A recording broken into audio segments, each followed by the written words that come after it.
Bismillahirrahmanirrahiim. Assalaamu calaykum. Laga yaabaa markaad ciwaanka akhriday inaad la yaabtay ama inaad isweydiisay sidee qof u kordhin karaa da'diisa ama cimriga uu noolaan doono. Miyaanay ahayn wax qoran oo aan waxba laga bedeli karin. Ha degdegin, daawo ilaa dhamaadka. Mawduucana waxa idiin soo gudbinaysaa anigoo ah ayaan jaamac Nuux ayaan dhalad u soo dhawaada. Ciyaartoyga caanka ah ee Lionel Messi ayaa nin wariye ah weydiiyay dhalashadiisii 30aad. Maxay ka dhigan tahay inaad maanta 30 jirsatay? Wuxuu yiri waxay ka dhigan tahay inaan 30 sano ka hor dhashay. Hadalkaasi inkastoo uu eeg yahay hadal micno yar oo aan sii fogeyn, laakiin xaqiiqadu sidaas way ka duwan tahay. Dadka badankoodu waxay ku weydiinayaan da'da aad jirto, laakiin kuma weydiinayaan waxaad qabatay intii aad noolayd. Wariyahaasi wuxuu weydiiyay Messi kaliya su'aal ku kooban waqtiga uu noolaa, laakiin aan taabanayn qodobka muhiimka ah kaasoo ah maxaa kuu qabsoomay intaad noolayd. Maadaama ay su'aashaasi ahayd su'aal micno yar, isaguna wuxuu ugu jawaabay jawaab micno yar oo u qalanta. Markaynu ka nimaadno sheekadaas kooban, aynu u daadegno su'aasha gundhiga u ah barnaamijkeena. Sidee u siyaadin kartaa cimriga aad noolaan doontid? Ma jiro qof aan jeclayn inuu dheeraado cimrigiisu oo loo barakeeyo, laakiin waa inaynu kala fahanaa inay jiraan 3 cimri oo kala duwan iyo mid kasta wuxuu yahay. Ta koobaad, cimri waqtiyeed. Cimri waqtiyeedku waa da' xadidan oo Ilaahay ugu talagalay qof kasta inuu noolaado. Celcelis ahaanna waxa lagu sheegaa inuu yahay da'da saxda ah ee qofku 60 sano. Mana nusqaamo, mana siyaado ee qof kasta wuxuu ku dhintaa waqtigii Ilaahay ugu talagalay. Cimriga labaad waxa lagu magacaabaa cimri ficileed. waa waqtiga uu qofku ku qaato ficilada nolosha ee asaasiga ah sida cuntada, seexashada, waxbarashada iyo waxyaabaha la midka ah. Cimriga dhabta ah, cimrigani waa waqtiga kaaga soo hadha cimri ficileedka ee aan ahayn midka aad ku guda jirto qabashada waxyaabaha asaasiga ah ee nolosha, waana cimriga lagu kala fiican yahay. Mawduuceennani caawa wuxuu ka hadlayaa sidii loo kordhin lahaa cimrigaas aynu u bixinay cimriga dhabta ah. Ka soo qaad inaad noolayd muddo 60 sano ah, 25 sano oo kamid ah waxaad ku qaadanaysaa hurdo, 5 sano oo kalena cunto, cabitaan iyo baahiyaha kale ee nafta. 10 sanana waxaad ku qaadanaysaa marxaladaha caruurnimada, waxay noqonaysaa 40 sano. 20 sano oo kaliya ayaa kaaga hadhay cimrigii dhabta ahaa ee aad wax ku qabsan lahayd. 20 sano oo aad digtoor noqonayso, macallin noqonayso ama shaqaale kale. 20 sano oo aad noqonayso muslim ama gaal, qof caasi ah ama mid cibaado badan, qof wanaagsan ama mid xun. Waa 20 sano oo aad noqonayso waxaad u doorto naftaada.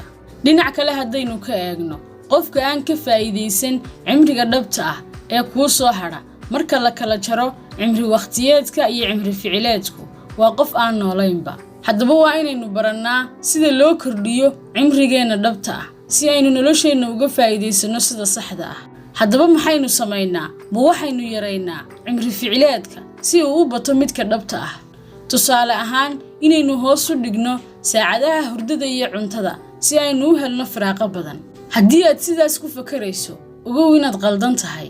Sida cilmigu caddeeyay, haddii aad hurdada yarayso, waxa kugu dhacaya xanuuno badan oo uu keeno soo jeedku, kadibna waxaad dhimanaysaa adigoo da'yar. sidaas si la mid ah, cuntada oo aad yaraysaa waxay keenaysaa difaaca jidhka oo hoos u dhaca, waxqabadkaaga oo yaraada iyo tamar darro badan. Haddaba xalku waxa weeye 2 qaacido oo muhiim ah oo kaa caawinaya inaad kordhiso cimriga dhabta ah. Qaacidada koobaad, inaad habeenkii xilli hore seexato, subaxiina xilli hore kacdo si aad u hesho hurdo kugu filan iyo waqti dheeraad ah oo aad wax ku qabsato. Waxa la xaqiijiyay in waqtiga uu qofku ugu wax qaban og yahay ay tahay waqtiga u dhaxeeya 5 subaxnimo ilaa 9 subaxnimo.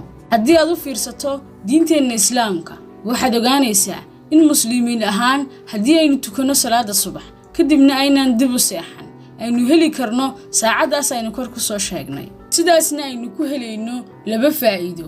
Faa'iido diineed oo ah inaynu salaada waqtigeedii ku tukanay, iyo faa'iido adduunyo oo aynu waajibaadkeena ku qabsanay. Qaacidada labaadna waxa weeye inaad caafimaadkaaga ilaashato si joogto ah, inaad jimicsi u samayso biyo badan inaad cabto iyo inaad ka fogaato dhammaan balwadaha xunxun sida sigaarka iyo qaadka iyo balwadaha la halmaala. muhiimadda qodobkani waxa weeye haddii aad xanuunsato oo aad caafimaadkaaga dayacdo ma helaysid waqti aad ku noolaato cimrigaaga dhabta aad haysato iska badaa inaad kordhisee. si fududna haddaynu u dhigno mawduuca cimriga dhabta ah waa midka aad wax ku qabsato, waa midka aad hadafidaada ku hirgeliso, waa waqtiga aad dadka kale kaga duwan tahay, waayo qof kasta wuu seexdaa waxna wuu cunaa laakiin qof kasta wax qabad dhab ah lama yimaado. sida looga faa'iideysto cimrigani waa meesha kala saarta qofka nolosha ku guuleysta iyo midka ku guuldareysta.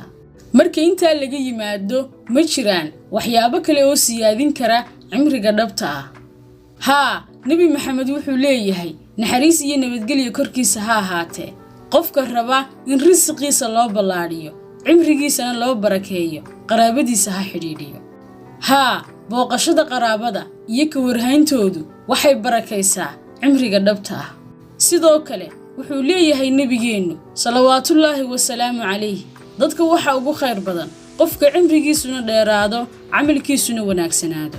xadiiskanina wuxuu si xeel dheer u tilmaamayaa cimriga dhabta ah, waayo cimrigu ma aha sanadaha aad noolayd laakiin waa sidaad uga faa'iideysatay. waana sababta uu Meesi u saluugay su'aashii la weydiiyey maadaama ay ku saabsanayd waqtigii uu soo noolaa laakiin aanay khuseyn waxa uu uga faa'iideystay.